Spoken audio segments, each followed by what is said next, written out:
warahmatullahi wabarakatuh. Kami dari kelas 11 IPA 2 akan mempresentasikan tentang penanganan dalam otak iri. Halo, nama saya Rizky Arla Prijal sebagai moderator. Saya Hermayati, saya sebagai penyampai materi. Halo Mulia, saya sebagai penyampai materi. Halo, saya Farida, saya sebagai penyampai materi. Otak adalah suatu organ terpenting pada tubuh manusia yang merupakan pusat dari sistem saraf. Volume otak bersekitar 1350 cc dan mempunyai 100 juta sel saraf atau neuron untuk menunjang fungsinya. Otak terletak di dalam kepala dan mempunyai beberapa fungsi, yaitu 1. Sebagai pusat regulasi sebagai tindakan yang dialami. 2. Sebagai pusat pengatur organ-organ tubuh, misalnya mengatur kerja jantung, hati, dan lain-lain. Secara keseluruhan, otak manusia dibagi menjadi 4 bagian, yaitu yang pertama otak besar atau cerebrum. Sesuai dengan namanya, otak besar merupakan otak yang terbesar pada otak.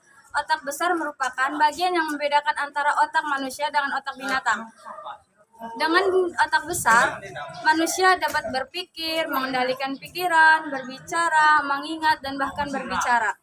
Otak besar dibagi lagi menjadi beberapa bagian yang menyusunnya, yaitu lobus frontal, yaitu bagian otak besar yang menduduki bagian terdepan dari struktur otak besar. Lobus temporal memiliki hubungan dengan perilaku manusia seperti kemampuan bergerak, kognitif, perasaan, seks, dan kemampuan berbahasa. Dan yang kedua, lobus parietal merupakan bagian otak besar yang berada di tengah. Lobus parietal berhubungan dengan proses sensorik tubuh berupa tekanan, sentuhan, rabaan, dan lain-lain. Yang ketiga, lobus occipital merupakan bagian otak besar yang berada paling belakang.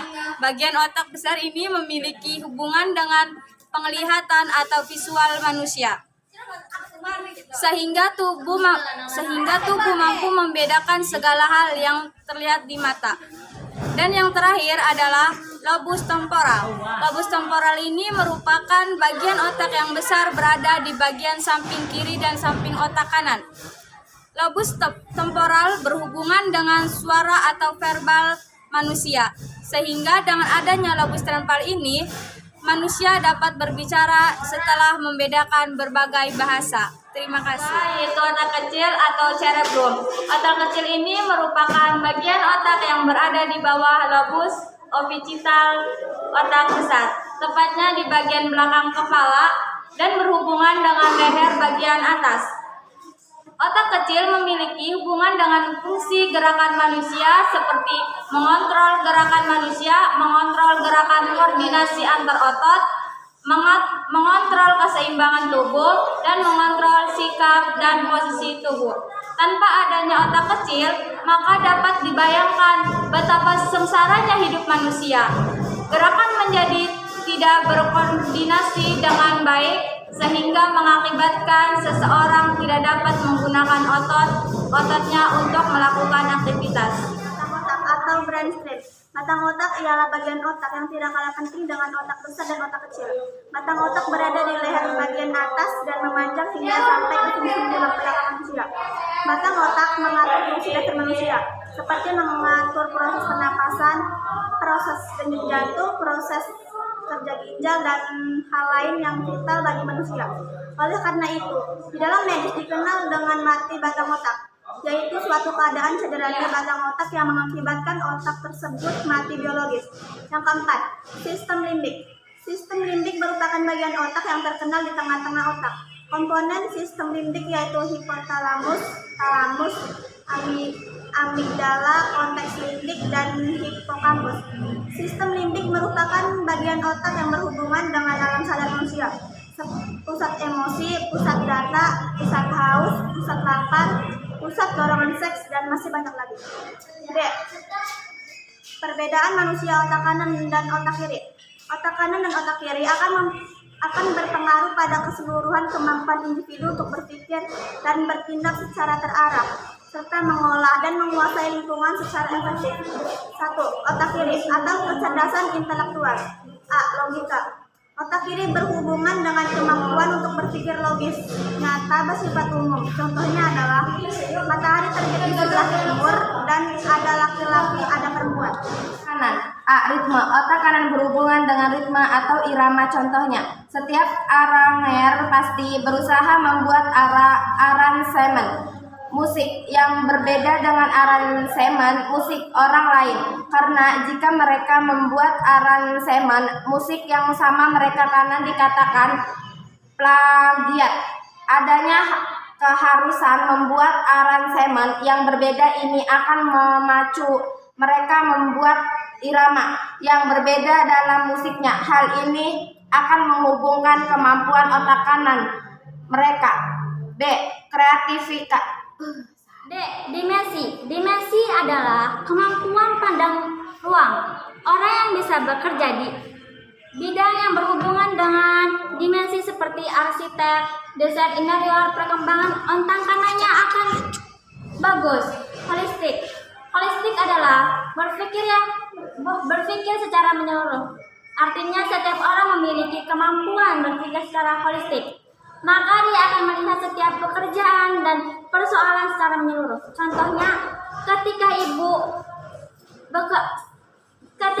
seorang ibu ingin membuat sate ayam, dia menyuruh putrinya belanja keperluan ke pasar. Jika putrinya membeli daging ayam saja, maka otak kirinya akan dominan. Tetapi jika dia membeli daging ayam, tusuk sate, kecap, arang, dan keperluan lain untuk membuat sate ayam, maka dia sudah berpikir secara holistik, yang berarti otak kanannya sudah berkembang mengimbangi otak kiri. C. Cara membuat otak cemerlang. Orang yang memiliki kemampuan berpikir holistik, maka dia akan melihat setiap pekerjaan dan persoalan secara menyeluruh.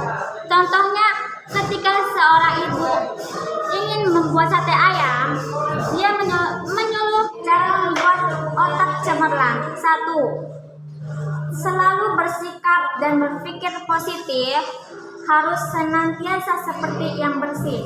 3. Memiliki motivasi untuk berdaya saing, bekerja secara sehat dan positif. 4. Mengonsumsi makanan yang sehat untuk mencerdaskan otak. 5. Senantiasa melakukan senam atau gerakan yang bisa merangsang otak. Senantiasa mengatur waktu tidur yang cukup untuk otak beristirahat. 7. Berdoa dan bersihkan pikiran-pikiran kotor. Resep orang cerdas. Orang cerdas adalah pengguna kedua otak dengan mempelajari bagaimana menggunakan kedua otak, yaitu otak kanan dan otak kiri. Berarti mengembangkan kekuatan otak kiri. Otak kita setiap orang cerdas. Pada umumnya manusia menggunakan 90% otak kiri dan 10% otak kanan. Padahal kalau kita akan sukses seperti orang jenius, kita harus bisa memberdayakan 50% otak kanan dan 50% otak kiri. Sekian presentasi dari kami. Jangan lupa like, Komen. subscribe.